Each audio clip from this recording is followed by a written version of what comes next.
Welcome to another mentoring moment with Dr. Mo. I'm Dr. Mo, and in this mentoring moment, we will elevate and enhance your tapping practice by taking a deep dive into chasing the pain, the gentle technique version. And just to clarify here, the word pain in this case can refer to actual physical pain or physical discomfort, or it can simply refer to somatic sensations that manifest in the body. And now, chasing the pain is one of the gentle techniques, along with sneaking up and tearless trauma. And in my past video, I did a two-part video series where I mentioned that sneaking up has two different applications, one of which is gentle, and the other which is non-gentle. And in that same vein, chasing the pain also has a gentle technique version and a non-gentle technique version. But let's add a bit to this concept of these two branches that exist within the execution of chasing the pain. So I like to view chasing the pain as being an exit entry technique. I like to think of the gentle technique version of chasing the pain to be an exit technique, an exit strategy. And this means that when you employ the use of chasing the pain as a gentle technique, it is used with the intention to lead your client away from intensity for their safety. And in contrast, when you employ the use of chasing the pain with a non-gentle technique application, that's an entry technique, meaning that you will use it as a way to get more specific, enter into the land of specificity, whether that is with emotions, issues, or even specific events. But in this particular video, what we will be going over is how to use the exit strategy that goes along with the gentle technique version of chasing the pain. But if you are interested on learning more about the non-gentle technique application of chasing the pain, you can of course find that video linked in the description box below or see the playlist. So let's dive right in. So if you are using chasing the pain as an exit strategy or employing the use of it as a gentle technique, it is used with the intention of providing distance between your client and something that elicited high emotionality or intensity. And this is usually a specific event or memory or experience that your client is recalling during the session.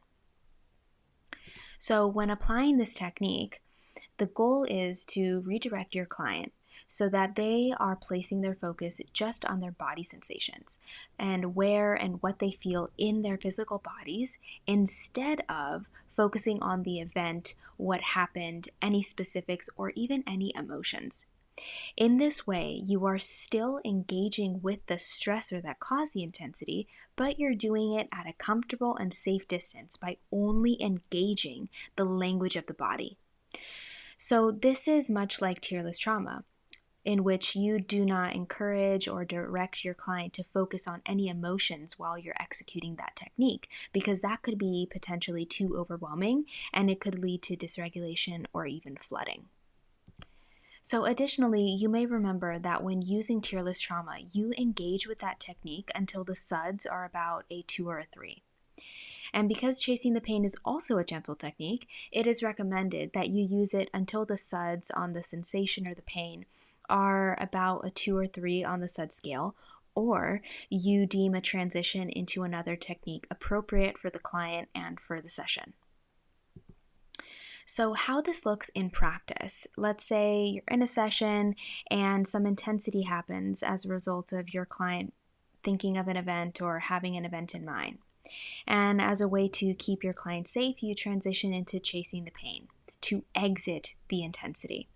So at this point, you're redirecting your client's focus to the body, and you do this through pointed questions. You can ask, what's happening in your body? Or tell me what information your body is telling you right now. Or do you feel any of this in your body right now?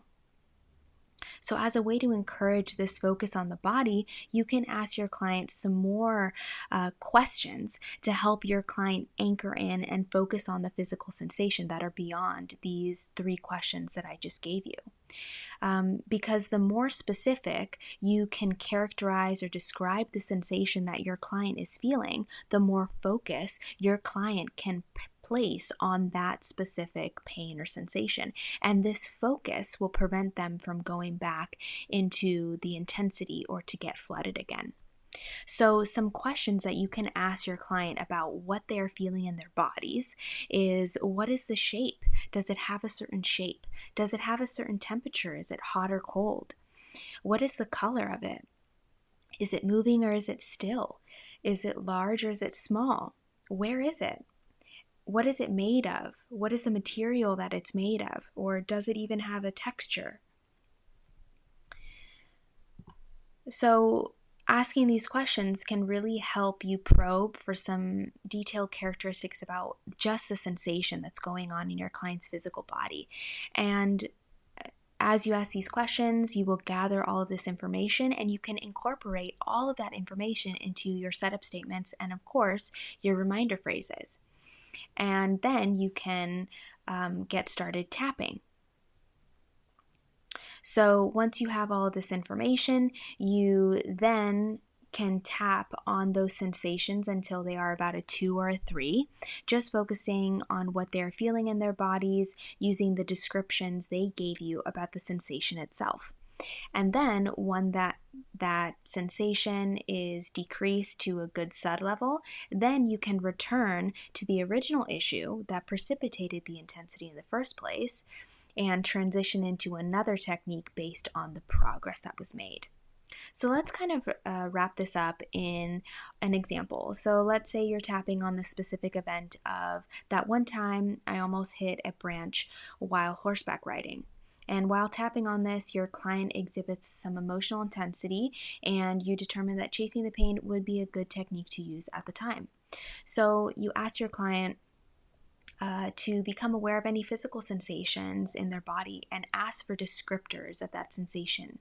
So you can ask them the questions that we went over in the previous slide. What's the shape? What's the color? What is it made out of?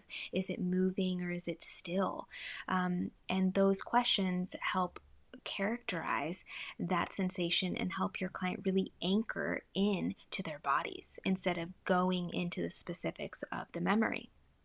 So let's say that your client responds with something like, I feel this hot band around my midsection. It's gray and black and it feels super tight. So you then ask for the SUDs for the sensation and you start tapping. And what that looks like in terms of setup statements is exactly your client's exact words. Even though I feel this hot band around my midsection, it's gray and black and feels super tight. In this room, I am safe. And your reminder phrases will, of course, reflect this same language of your client. This hot band around my midsection, it's gray and black and feels super tight. This hot band, it's gray and black. And so you do this for some tapping rounds, and you check in with the SUD level and make sure you get it to about around a 2 or a 3. And like I said before, once you achieve that low SUD level, you can then decide what to do based on your client's progress. Okay? So I do hope that this video has helped you get some clarity on chasing the pain as a gentle technique, and it can help you when you want to gracefully exit a moment of intensity. So just a reminder, if you would like to check out the non-gentle technique version of Chasing the Pain and that video, it'll be linked down below. But thank you for tuning into this mentoring moment. I'm Dr. Mo, and we will talk and tap soon.